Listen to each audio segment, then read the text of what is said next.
Hello everyone, मैं आशीष स्वागत करता हूं आपका अपने YouTube channel as mathematics India पर। तो आज की इस वीडियो में हम बात करने वाले हैं डिटरमिनेंट्स के बारे में, जिसमें हम डिस्कस करेंगे डेफिनेशन ऑफ डिटरमिनेंट, इसका प्रॉपर्टीज़ एंड कुछ एग्जांपल्स को जो है इस वीडियो के अंदर डिस्कस करेंगे। तो चलिए स्टार्ट करते हैं आज की इस वीडियो को। तो सबसे पहले तो हम बात करेंगे इसका डेफिनेशन क्या होता है डिटरमिनेंट का। डेफिनेशन ऑफ डिटरमिनेंट, ठीक है।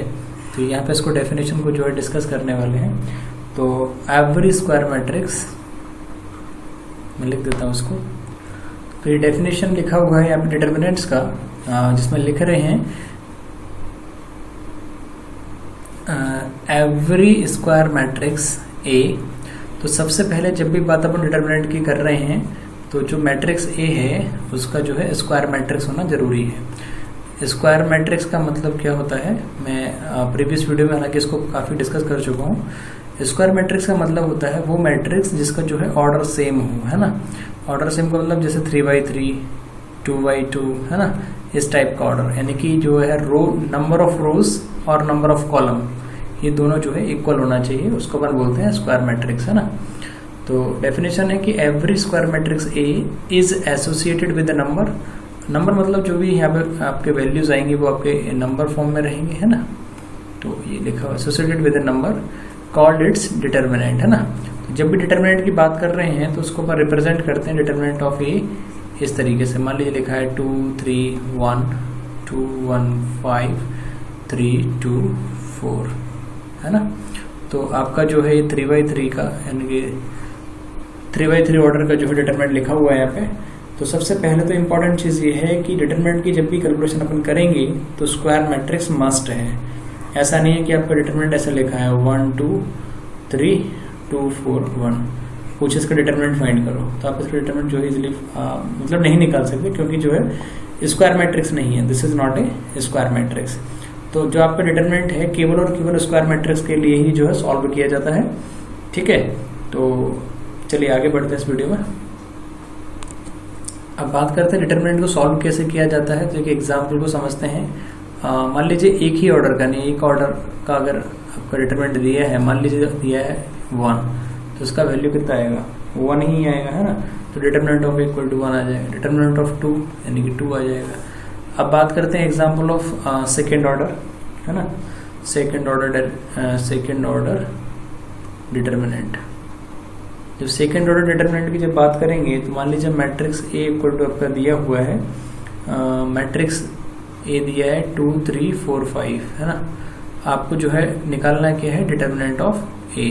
तो आप इसको कैसे लिखेंगे 2 3 4 5। इसका जो कैलकुलेशन करने का तरीका होता है वो मैं आपको एक फॉर्मूले लिखा देता हूँ। पहले आप फॉर्मूला लिख लीजिए, फिर अपन ऊपर वाला क्वेश्चन जो सॉल्व कर लेंगे। कि मान लीजिए अगर ये कोई मैट्रिक्स है, इन जनरल लिखा रहा हूँ A11 A12 A21 A22, ये कोई मैट्रिक्स दिया हुआ है। अगर इसका जो आपको डिटरमिनेंट फाइंड करना है, जो भी हम इसको रिप्रेजेंट करते हैं डिटरमिनेंट ऑफ ए के द्वारा, जो कि यहाँ लिखा गया है, ये यहाँ पे आ जाएगा A11। ये मैट्रिक्स है आपका, है ना। इसको डिटरमिनेंट की फॉर्म में ऐसे लिखते हैं A12 A21 A22। इसका जो फॉर्मूला होता है वो ही होता है, सबसे पहले तो अपन ऐसे इसको मल्टीप्लाई करते हैं प्रिंसिपल डायगोनल के साथ में, जो कि आपका आता है A11 A22 माइनस फॉर्मूले में फिर इससे मल्टीप्लाई करते हैं A21 A12, है ना। तो इस तरीके से एक फॉर्मूला बनता है सेकेंड ऑर्डर का डिटरमिनेंट फाइंड करने के लिए, है ना। तो वही प्रोसेस हम यहाँ पे अप्लाई करेंगे इस क्वेश्चन को सॉल्व करने में। सबसे पहले आपको इसका मल्टीप्लाई करना पड़ेगा। 2 × 5 कितना होता है 10, माइनस 3 × 4 कितना होगा 12, जो कि आपका आ जाएगा -2, ठीक है। तो इस तरीके से आप देख सकते हैं मैंने सेकंड ऑर्डर का जो डिटरमिनेंट है उसको यहाँ पर सॉल्व किया है इस फॉर्मूले की हेल्प से। तो ये सेकंड ऑर्डर का फॉर्मूला भी लिखा हुआ है नीचे, है ना। उसको आप इजिली जो है क्वेश्चन बना सकते हैं इस फॉर्मूले को देख के। कुछ एग्जाम्पल और करेंगे।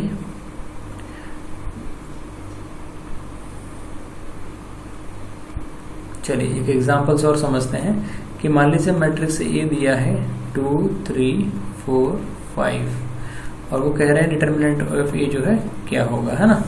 तो ये मैट्रिक्स दिया है, तो डिटर्मिनेंट ऑफ ए इसका कैसे लिखेंगे, जब भी डिटर्मिनेंट ऑफ ए लिखेंगे तो ये आएगा 2 3 4 5, है ना। इसको सॉल्व करेंगे तो सबसे पहले इसका मल्टीप्लाई आपस में करना है, तो 2 इंटू 5 कितना होगा 10 और 4 इंटू 3 कितना होगा 12, जो कि आएगा -2।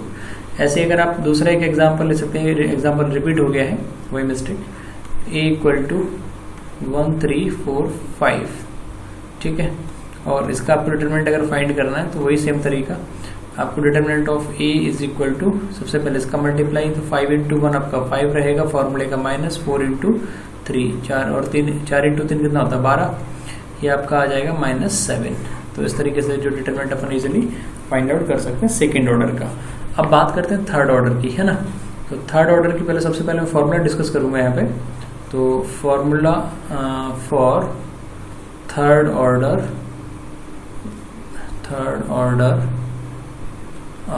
डिटर्मिनेंट, है ना, formula for third order determinant. तो मान लीजिए अगर आपके पास कोई मैट्रिक्स है जिसमें एलिमेंट्स इस तरीके से दिए हैं A11 A12 A13 A21 A22 A23 A31 A32 A33, है ना, इस तरीके से दिए हुए हैं और कह रहा है कि इसका डिटर्मिनेंट क्या आएगा, है ना। तो जब भी डिटर्मिनेंट की बात करते हैं तो उसको ऐसे लिख लीजिएगा A11 A12 A13 A21 A22 A23 A31 A32 A33, ठीक है। तो अब इसको कैसे सॉल्व करते हैं, सबसे पहले यहाँ पे आपको ध्यान रखना है सॉल्व करते समय, सबसे पहले अपन को ए वाली वैल्यू लिखना है A11, है ना। जब भी आप A11 लिखेंगे उसके बाद सॉरी इसको थोड़ा करेक्ट कर लीजिएगा,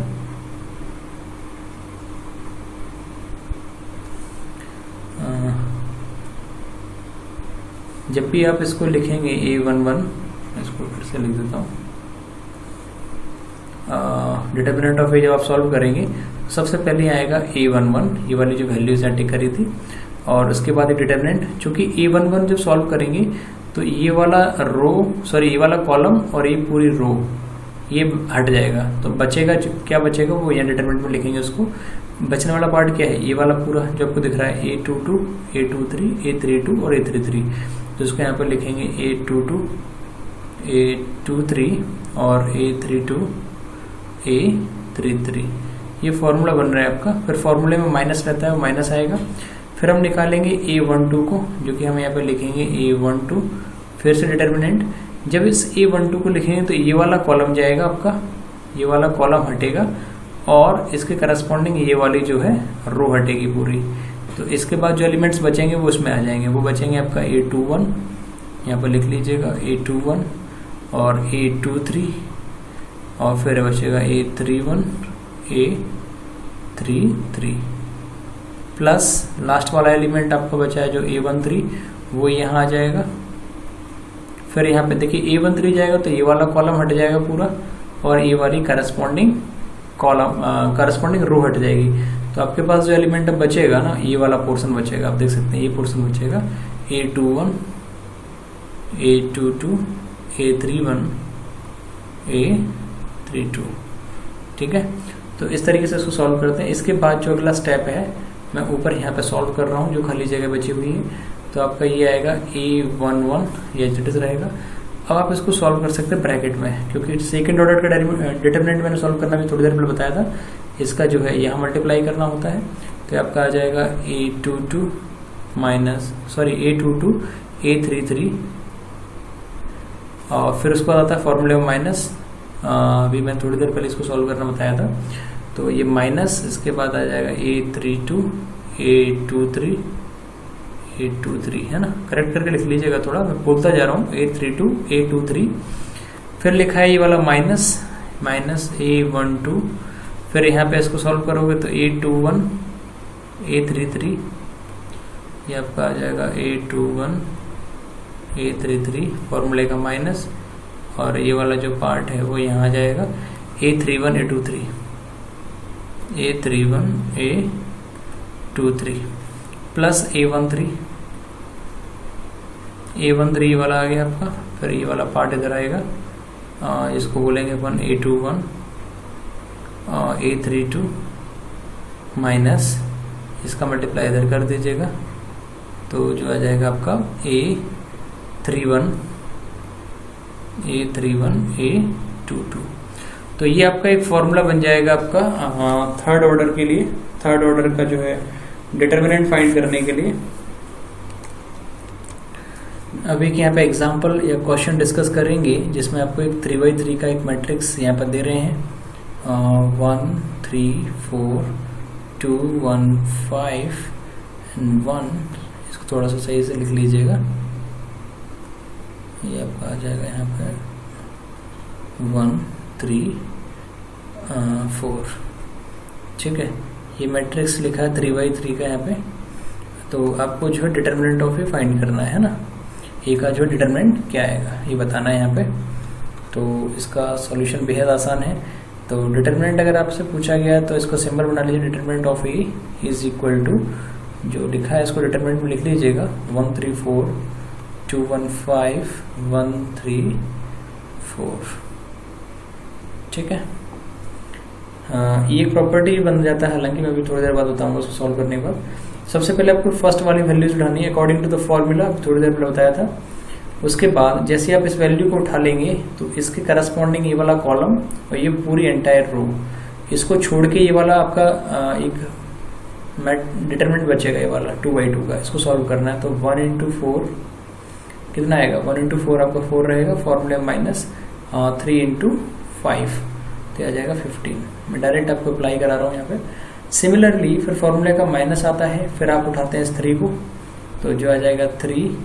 अब ब्रैकेट में जब इस 3 को उठाओगे तो ये वाला जो कॉलम है ये वाला आप देखते जाना, मैं आपको एक मिनट रुकिए इसको क्लियर कर देता हूँ। ये वाला जो कॉलम है आपको यहाँ पे दिख रहा होगा, ये वाला कॉलम, ये कॉलम हटेगा और ये एंटायर पूरी रो हटेगी। तो एलिमेंट बचेगा यहाँ से 2 बचेगा, यहाँ से 5, यहाँ से 1 और यहाँ से 4।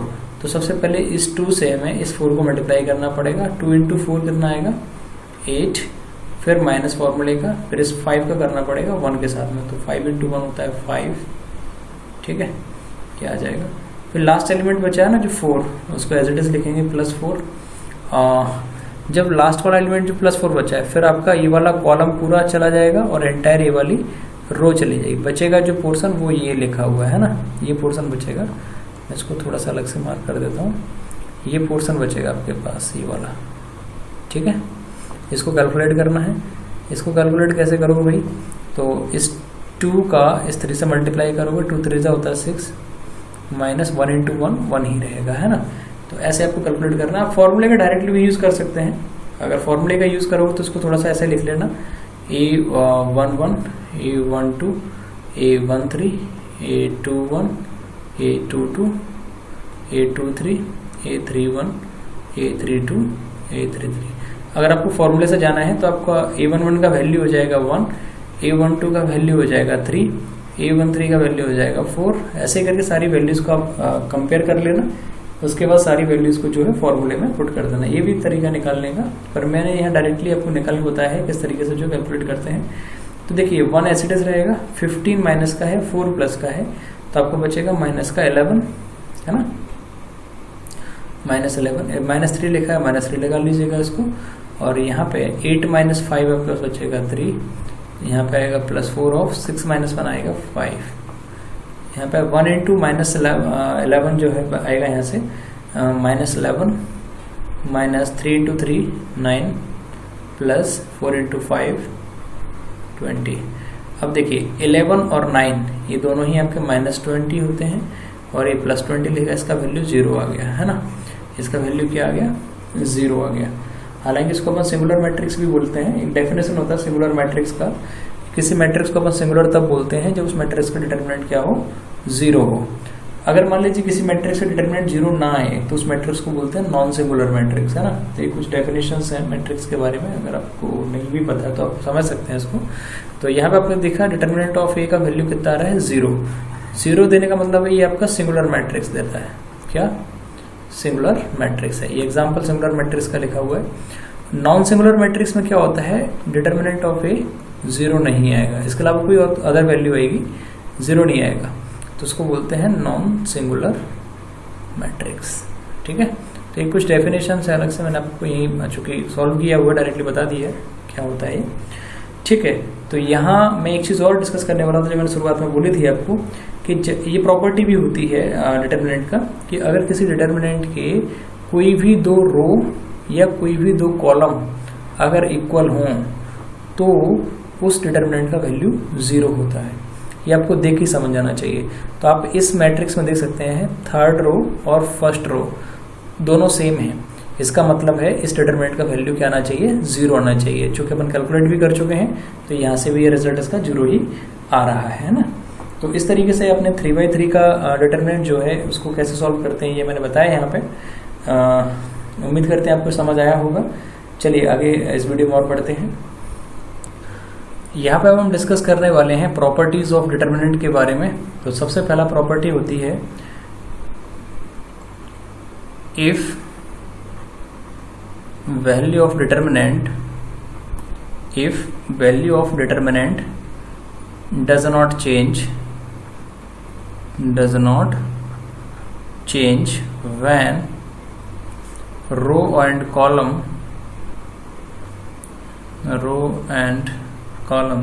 and columns are interchanged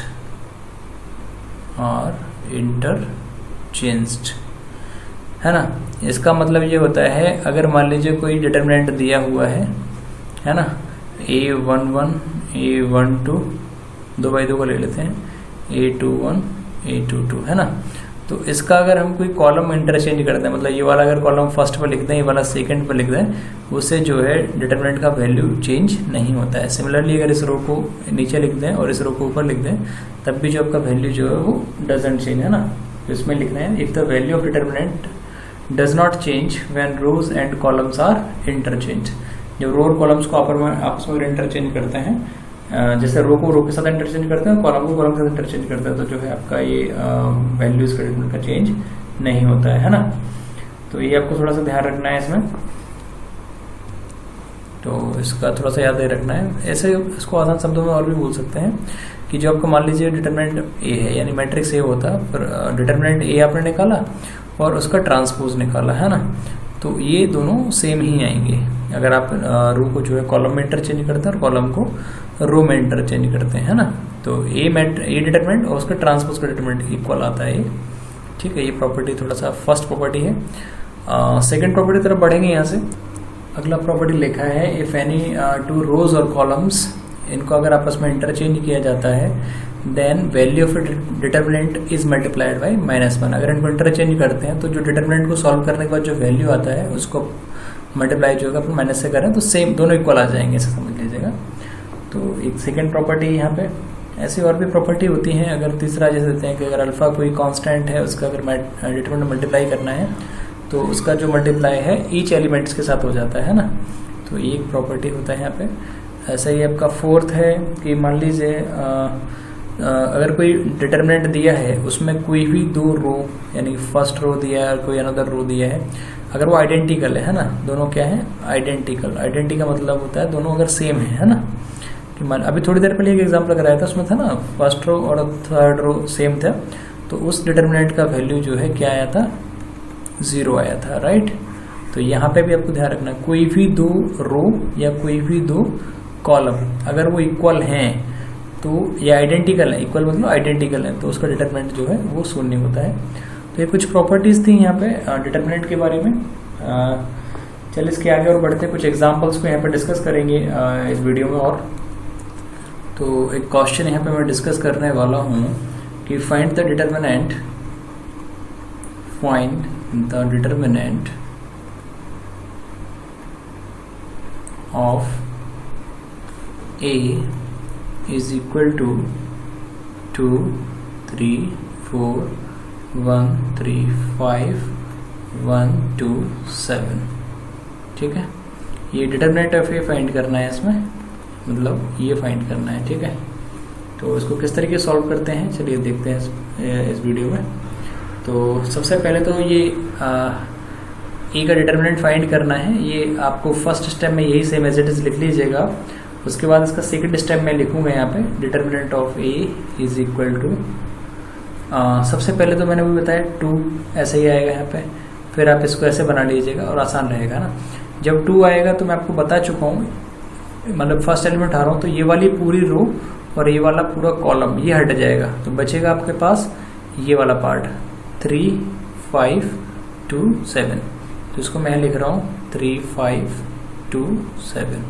फिर फॉर्मूले में माइनस आता है, फिर सेकेंड वाले उठाते हैं अपन 3 को, तो -3।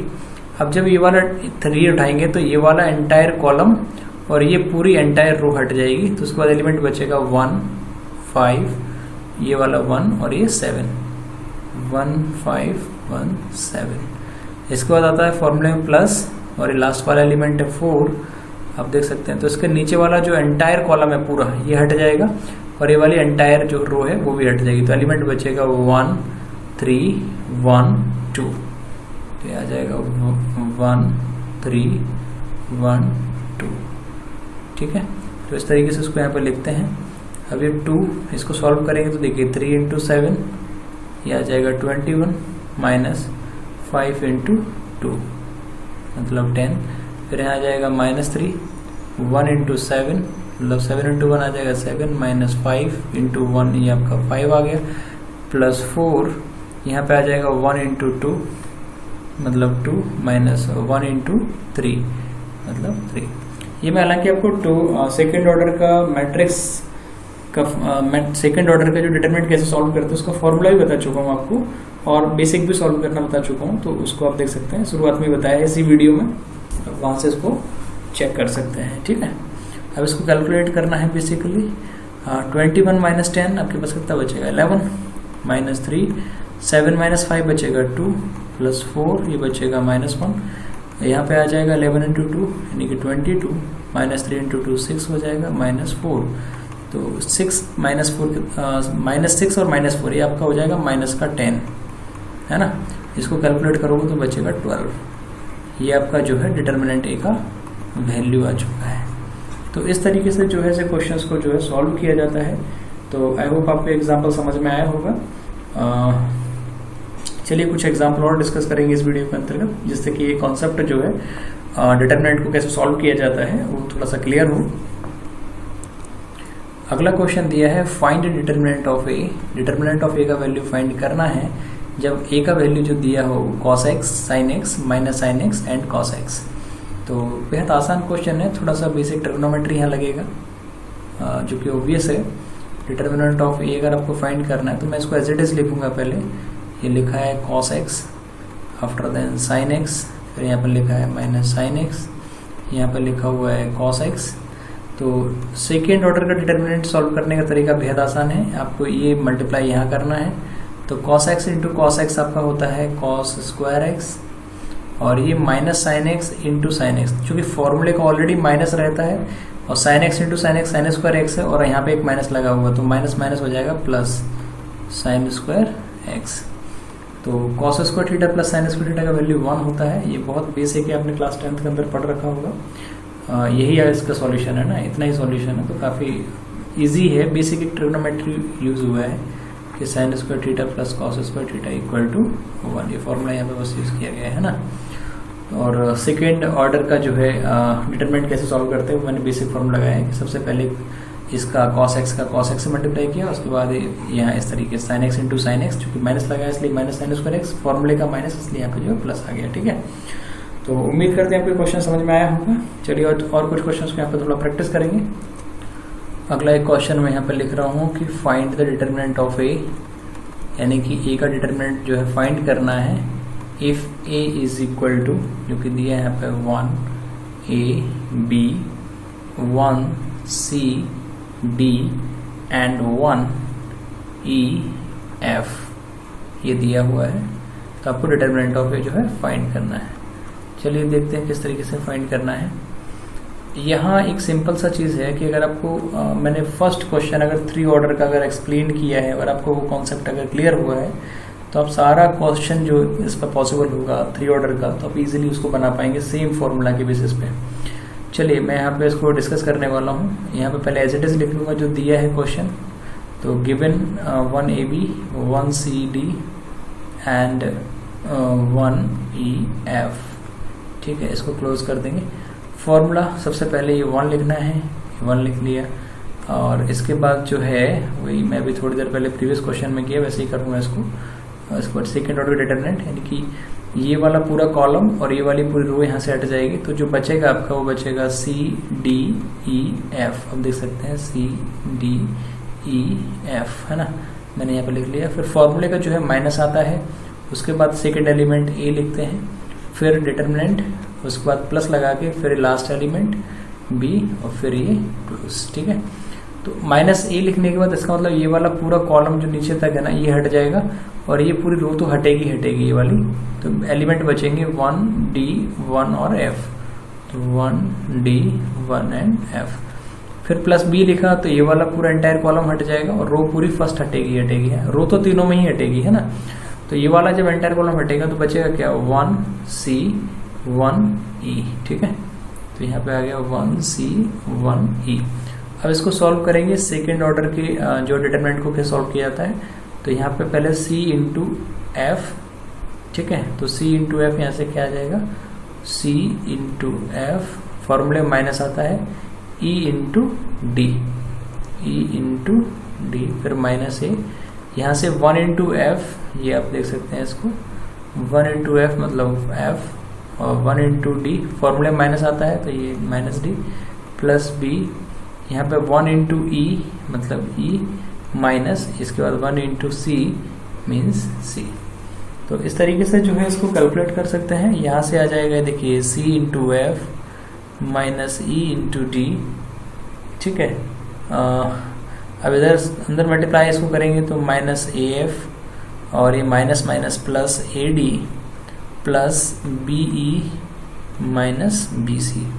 कुछ नहीं करा, माइनस A का अंदर मल्टीप्लाई कर दिया है यहाँ पे, तो आपके पास आ गया माइनस AF प्लस AD, और इस B का अंदर मल्टीप्लाई कर दिया तो ये आपके पास आ गया BE माइनस BC।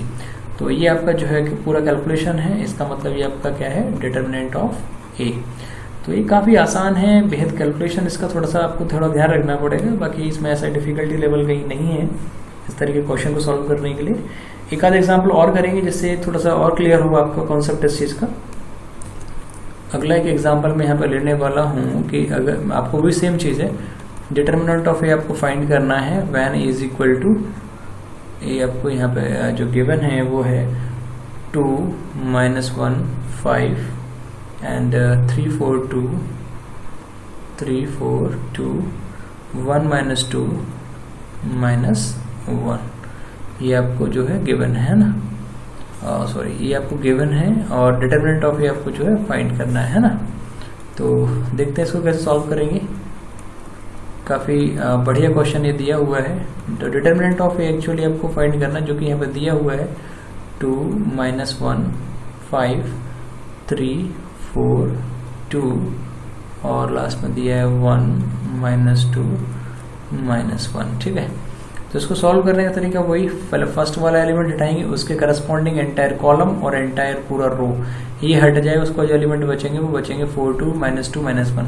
तो सबसे पहले हम 2 लिखेंगे, फिर 2/2 का जो है आपका डिटरमिनेंट लिखेंगे, वो बचेगा 4 2 -2 -1, जो कि लिख चुके हैं देखिए इधर 4 2 -2 -1। ठीक है, उसके बाद माइनस फॉर्मूले में आता है, यहाँ पे ऑलरेडी -1 और दिया हुआ है, तो फॉर्मूले का माइनस और ये माइनस, तो आप इसको ऐसे लिख लीजिएगा माइनस फॉर्मूले का और -1। जब इस -1 को ये वाला पूरा एंटायर कॉलम और एंटायर रो तो पूरी हटेगी, तो एलिमेंट बचेंगे आपके पास 3 2 1 -1, इसको लिखेंगे यहाँ पे 3 2 1 -1। लास्ट वाला एलिमेंट आपका 5, तो यह आ जाएगा +5, और ये वाला पूरा एंटायर कॉलम जाएगा और पूरी रो तो जाएगी, तो बचेगा यहाँ से 3 4 1 -2 3 4 1 -2। अब इसको अगर आप सॉल्व करेंगे तो देखिए यहाँ से क्या बचेगा, मैं इसको कैलकुलेट कर रहा हूँ। देखिए 4 × -1 कितना आएगा, -4। आप भी अपना रफर कॉपी लेके जरूर बैठिएगा ताकि आपको और क्लियर हो चीज़ें, है ना। कहीं कैलकुलेशन हमसे भी मिस्टेक हो सकती है, ऐसा नहीं है।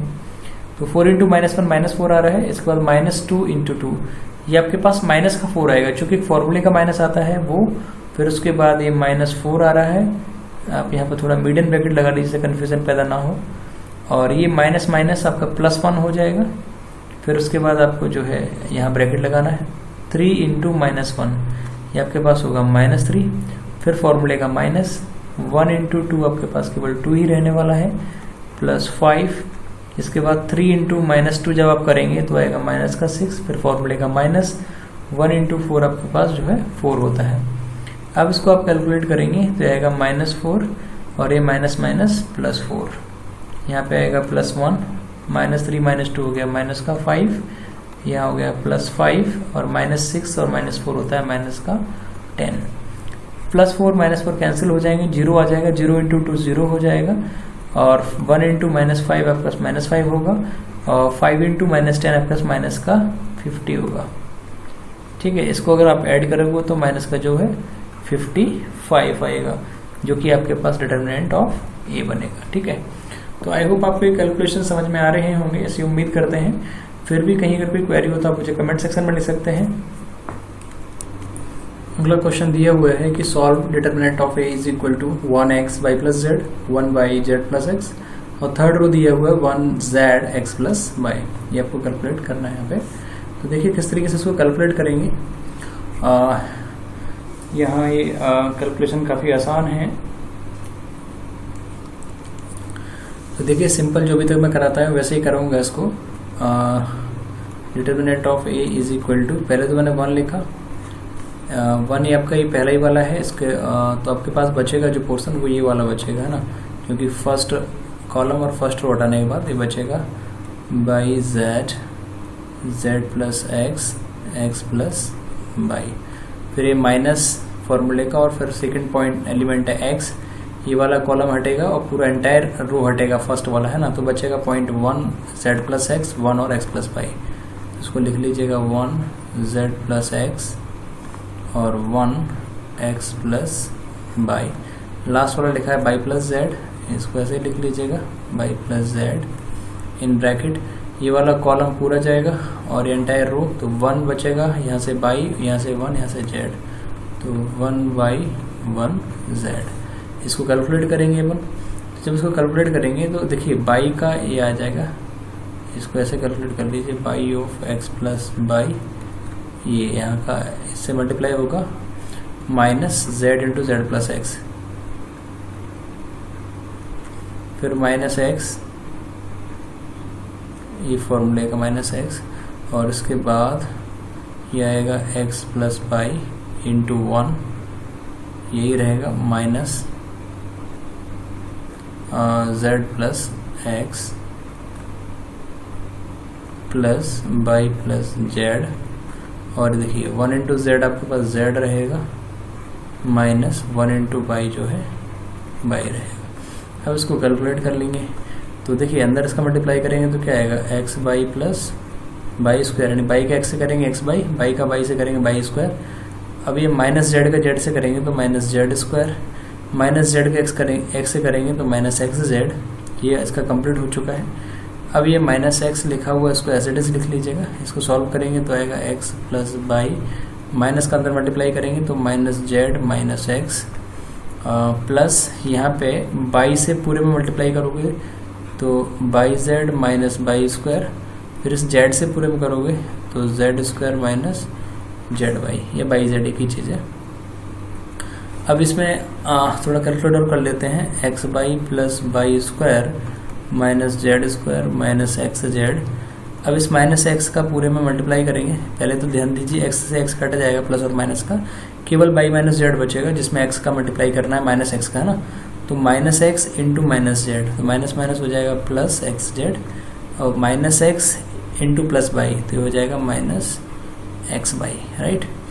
तो ये हो चुका है। अब इसको एज इट इज लिख लीजिएगा, plus by Z minus by square plus Z square minus by Z. अब इसको आप कैलकुलेट करेंगे यहाँ पे तो बहुत सारे टर्म्स कट जाएंगे, जैसे प्लस एक्स बाई है, ये माइनस एक्स बाई है ना, ये प्लस का बाई स्क्वायर है, ये माइनस का बाई स्क्वायर है, माइनस का जेड स्क्वायर है, प्लस का जेड स्क्वायर है, ये माइनस का एक्स जेड है, प्लस का एक्स जेड है, प्लस का बाई जेड है, माइनस का बाई जेड है। सारे टर्म्स यहाँ पे कट चुके हैं, केवल क्या बचा है 0। तो डिटर्मिनेंट ऑफ ए जो है कैलकुलेट करने के बाद यहाँ पे क्या आ रहा है 0 आ रहा है। तो उम्मीद करते हैं आपको ये कैलकुलेशन समझ में आ रहे होंगे, ये क्वेश्चन समझ में आ रहे होंगे। तो इस तरीके से बहुत सारे क्वेश्चंस जो हो सकते हैं पॉसिबिलिटी, क्योंकि सारे क्वेश्चन कराना तो पॉसिबल होता नहीं है, पर एक पैटर्न जो है कि कैसे डिटरमिनेंट को सॉल्व किया जाना है वो मैंने आपके साथ यहाँ पर डिस्कस किया हुआ है। तो आज की इस वीडियो में सिर्फ इतना ही रखेंगे। फिर भी कहीं अगर आपको कोई क्वेरी हो तो आप मुझे कमेंट सेक्शन में लिख सकते हैं, मैं वहाँ डिस्कस करने का जो है कोशिश करूँगा। तो चलिए, thank you, all the best.